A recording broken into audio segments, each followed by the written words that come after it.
hello students तो तुम्हारे जाना जे तुम्हारे मेट्रिक परीक्षा आहि आछे किन्तु तारे आगत तुम्हारे हबो प्री फाइनल एग्जाम और ये प्री फाइनल एग्जाम तो जदि तुम्हारे केटामान काम करा तेनहले तुम्हारे मेट्रिक परीक्षा भाल हबई तो प्री फाइनल एग्जाমৰ কাৰণে আমি কি কৰিব লাগিব গুটেখিনি কথা আমি ডিসকাস কৰিম আৰু প্री फाइनल एग्जाम তো কিয় মেট্ৰিক পৰীক্ষাৰ বাবে ইম্পৰ্টেন্ট হয় হেতু তোমালোকে গম পাবা তো প্री फाइनल एग्जाम তো যদি তোমালোকে লাইটলি লৈ আছা যে যেনে তেনে পাস কৰিলে হ'ব তো তেনেকুৱা নহয় তো কিয় আমি ভাল কৰিব লাগিব আজি এই ভিডিওটো আলোচনা কৰিম তো প্ৰথম আপডেটটো হৈছে বহুত স্টুডেন্টে ভয় খাই আছে যে প্ৰি ফাইনাল এক্সামটো যদি বেয়া হয় তেনেহলে খেতে মেট্ৰিক পৰীক্ষা দিব নোৱাৰিব তো সোৱা সেবাৰ পৰা তেনে ধৰণৰ কিনো নোটিস আহা নাই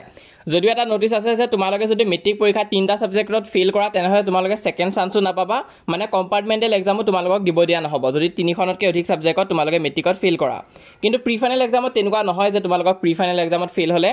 তোমালোকক এক্সাম দিবলৈ নিদিব তেনেকুৱা নহয় এক্সাম দিব দিয়ে কিন্তু কিছুমান স্কুল এনেকুৱা আছে যোনটো বহুত ষ্ট্ৰিক্ট হয় তো 5% মান স্কুল টান থাকে তো হেতু কব নোৱাৰি তোমালোকৰ স্কুলখন কেনেকুৱা হয় দিব দিয়ে নে নিদিয়ে তো হেতু কাৰণে তোমালোকৰ হাতত কি আছে এটেন্ডেন্সটো ভাল ৰাখিবা আৰু ডিসিপ্লিনটো মেইনটেইন কৰি ৰাখিবা স্কুলত কিন্তু তোমালোকৰ যদি এটেন্ডেন্সটো ধৰি লোৱা নাই তাৰছত ডিসিপ্লিনটো যদি মেইনটেইন কৰি ৰাখা নাই তেনেহলে অকমান বিপদ হ'ব পাৰে হলেও তোমালোকে পাস কৰিব চেষ্টা কৰিবা আৰু এখন মানত ফেইল হলে বাৰু একো নাই তেতিয়াও মেট্ৰিক পৰীক্ষা দিব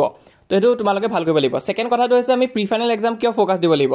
কাৰণ প্ৰি ফাইনাল এক্সাম মেট্ৰিক পৰীক্ষাতকৈ কিন্তু টান কৰিব চেষ্টা কৰে ডিস্ট্ৰিক্ট বোৰ্ডে আৰু এই প্ৰি ফাইনাল এক্সাম যোনটো টান হ'বলৈ গৈ আছে হেতুৱে যদি তোমালোকে ভালকৈ দিব পাৰা তেনেহলে মেট্ৰিক তোমালোকৰ কাৰণে সহজ হৈ যাব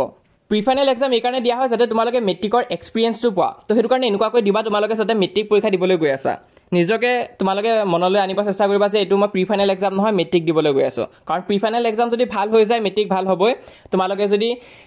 এখন সাবজেক্ট যদি এদিন আগত যদি ভালকৈ ৰিভাইজও দি দিব পাৰা এবিলিটি যদি আহি যায় গৈ যদি এবাৰ প্ৰেক্টিস হৈ যায় যে তোমালোকে ধৰিলা কালি ইংলিছৰ এক্সাম আছে আজি দিনটোত মই ইংলিছৰ গুটেই কিতাপখন পঢ়ি শেষ দিব পাৰিছো আৰু পিছদিনা ভালকৈ এক্সামও দিব পাৰিছো তাৰ মানে তোমালোকে মেট্ৰিকৰ কাৰণে ৰেডি হৈ আছা তো সেই বুলিয়ে তোমালোকে মেট্ৰিক বুলি ভাবি পৰীক্ষাখিনি দিয়া ভাল নম্বৰ আনিব চেষ্টা কৰা পিছত তোমালোকৰ মেট্ৰিকৰ কাৰণে ৰিভাইজ হৈ যাবগৈ আৰু ইয়াত ভাল নম্বৰ পালে তাত তোমালোকৰ ভাল হ'বই তো এই দুটা এডভাইস আছিল তোমালোকক প্ৰি ফাইনাল এক্সামৰ কাৰণে এডুটা কাম কৰিবা লগতে যি সকলে ইতেলৈ WhatsAppত জয়েন কৰা নাই দা আইএন ষ্টুডিও চেনেলটো জয়েন কৰিলে হ'ল তো এবাৰ মেট্ৰিকৰ কাৰণে যিমান জিজি লাগে গুটেখিনি WhatsApp চেনেলটো দিয়া হ'ব লিংকটো পিন কমেন্টত দিয়া হৈ আছে তাত তোমালোকে যাবা আৰু আইএন ষ্টুডিওছ WhatsApp চেনেলটো জয়েন কৰি ৰাখিবা আৰু আমাৰ এই চেনেলটো সাবস্ক্ৰাইব কৰিবা